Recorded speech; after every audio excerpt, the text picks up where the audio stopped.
김경수 경남도지사가 피의자로 전환이 된 데 이어서 전해드린 대로 오늘 특검의 압수수색 소식까지 전해지자 정치권은 엇갈린 반응을 보였습니다.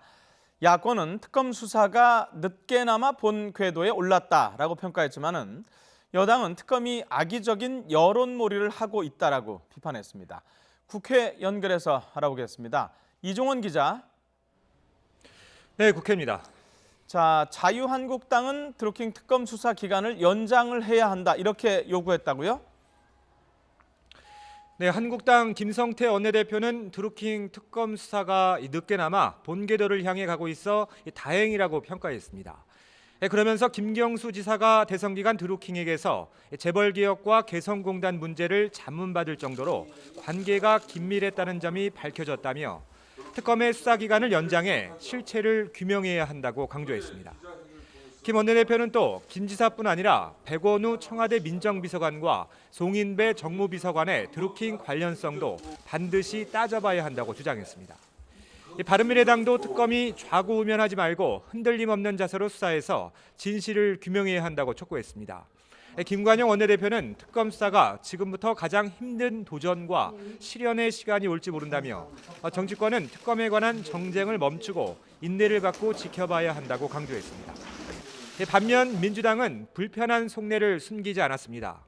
김현 대변인은 논평에서 당사자에게 통보도 하기 전에 피의자로 전환됐다거나 소환이 임박했다는 보도가 나오고 있다며 허위권 특검이 지나친 언론 플레이를 앞세우고 있다고 비판했습니다.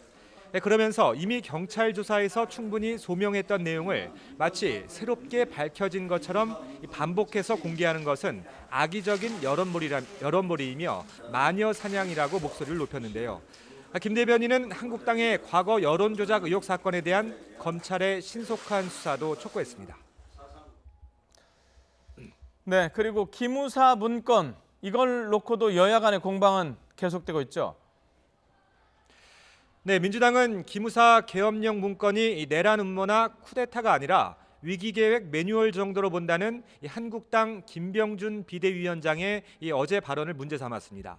박경미 원내대변인은 서명 브리핑에서 보수가 생존 갈림길에 있다는 진단이 쏟아져 나오는데 기껏 들고 나온 카드가 박근혜 정부의 행동대장 기무사를 비호하는 일이라니 안타까울 지경이라고 맹공을 퍼붓습니다. 그러면서 김성태 원내대표는 물론 이 한국당 자구책 마련에 전념해도 모자랄 김 위원장까지 기무사 옹호에 가세하고 있다며 외부로 시선을 돌려 내부 결속을 다지는 흔해 빠진 전략이라고 비꼬았습니다. 그러나 어제 노무현 전 대통령 탄핵 심판 당시에도 기무사의 군사계획이 담긴 문건이 존재한다고 밝혔던 한국당 김성태 원내대표는 오늘도 같은 주장을 되풀이했습니다. 그러면서 노 전 대통령 당시 기무사 문건과 박근혜 전 대통령 당시 계엄령 문건에 대한 국정조사가 함께 이뤄져야 한다고 강조했습니다. 김 원내대표는 국정조사를 통해 기무사의 내란 계획이 드러나면 당연히 해체해야 한다면서도 국정위기를 돌파하기 위해 군을 끌어들였다면 문재인 정권이 책임을 져야 한다고 주장했습니다. 지금까지 국회에서 YTN 이종원입니다.